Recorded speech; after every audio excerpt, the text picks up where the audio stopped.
Bismillahirrahmanirrahim. Assalamualaikum warahmatullahi wabarakatuh. Alhamdulillahirrabbilalamin. Wassalatu wassalamu ala asrafil anbiya wal mursalin wa ala alihi wa sahbihi ajma'in. Amma ba'du.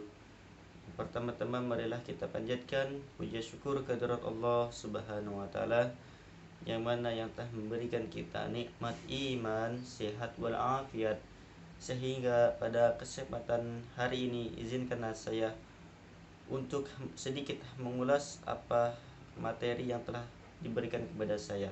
Salawat dan salam tak lupa kami junjungkan kepada Nabi besar Nabi Muhammad sallallahu alaihi wasallam yang mana yang telah mendobrak arca-arca kebatilan, membawa zaman jahiliyah sampai zaman terang benderang seperti ini. Yang saya hormati dosen pembimbing Al-Ustadz Bahrul Ulum. Semoga Allah senantiasa memberikan rezeki yang halal, kesehatan, umur panjang. Yang saya hormati teman-teman sekalian yang berbahagia. Baik, di sini saya akan sedikit mengulas apa itu hadis mu'allal. Hadis mu'allal, pengertian hadis mu'allal cara bahasa adalah bentuk isi maf'ul dari Allahu bil kaza fa huwa mu'allun. Ini adalah qiyas sorfi yang masyhur dan ini adalah bahasa Arab yang fasih. Mu'allal menurut bahasa artinya yang ditimpa penyakit yang merusak kesahihan suatu hadis. Walaupun secara zahirnya selamat dari ilat itu menurut Ibnu Hajar Asqalani bahwa hadis mu'allal ialah hadis yang nampaknya baik tetapi secara diselidiki ternyata ada cacatnya. Hadis ini biasa juga disebut hadis ma'lul yang dicacati dan disebut hadis mu'tal, hadis sakit atau cacat. Jadi hadis mu'allal artinya hadis yang dinilai sakit atau cacat yang hadisnya di dalamnya terdapat cacat yang tersembunyi. Pengertian illat yaitu sebab samar-samar tersembunyi yang merusak kesahihan suatu hadis.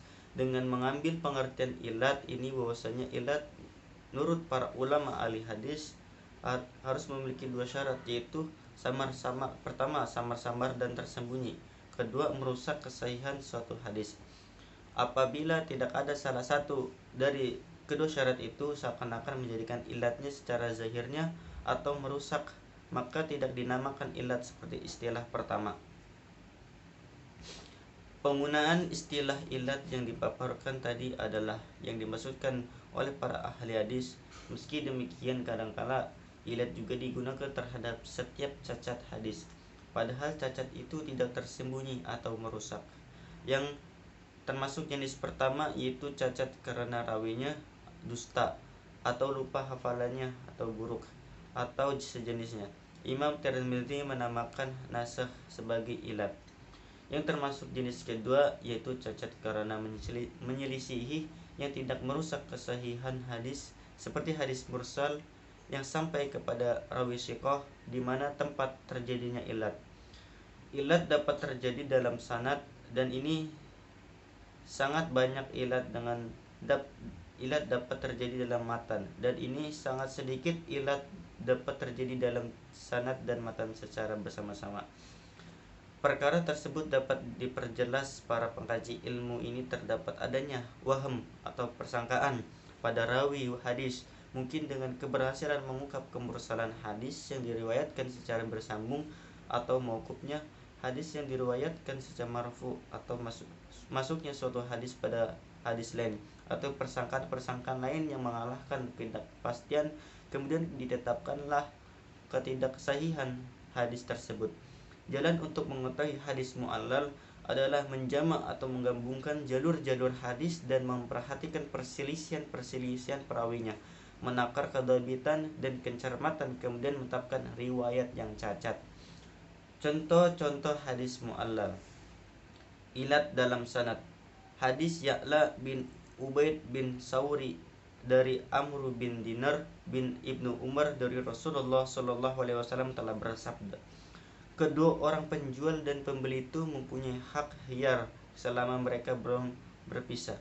Dalam hadis ini telah salah Ya'la terhadap Sufyan adalah perkataan Amr bin Dinar karena imam hafid dari sahabat-sahabatnya Sufyan meriwayatkan dari Abdullah bin Dinar bukan kepada perkataannya Amr bin Dinar Dua ilatnya terletak pada adanya kekeliruan. Ya'la bin Ubaid adalah menyandarkan periwayatannya kepada Sufyan dari Amr bin Dinar.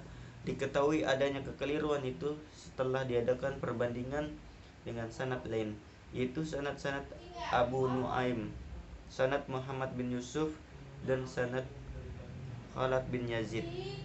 Mereka meriwayatkan hadis itu melalui Sufyan as-Sawri, Abdullah bin Dinar bin Ibnu Umar. Nyatalah sekarang mereka bahwa adalah Ya'la bin Ubaid itu berilat karena ia menyandarkan periwayatannya dari Amr bin Dinar, padahal sebelumnya dari Abdullah bin Dinar. Walaupun sanadnya dari Ya'la berilat, namun matanya tetap sahih karena sama dengan matan hadis yang diriwayatkan oleh sanad-sanad lain yang tidak ada ilatnya atau sahih.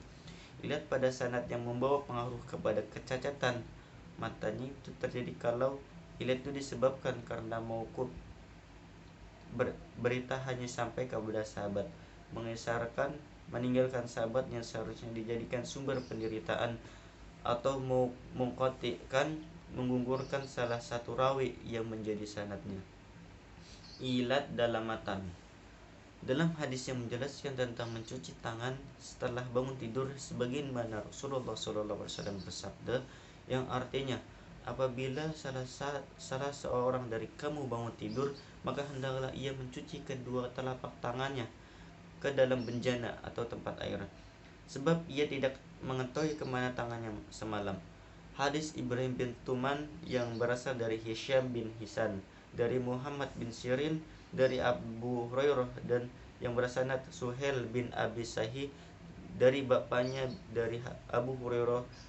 Abu Hatim Ar-Razi berkata, kalimat summa liyaqtarifa sampai dengan maqdatahu adalah perkataan Ibrahim bin Tuman, karena ia menyambung perkataan itu pada akhir matan hadis, sehingga orang yang mendengar menerima tidak dapat mengetahui ilatnya. Perkataan seorang rawi yang disisipkan dalam suatu matan hadis itu disebut idraj.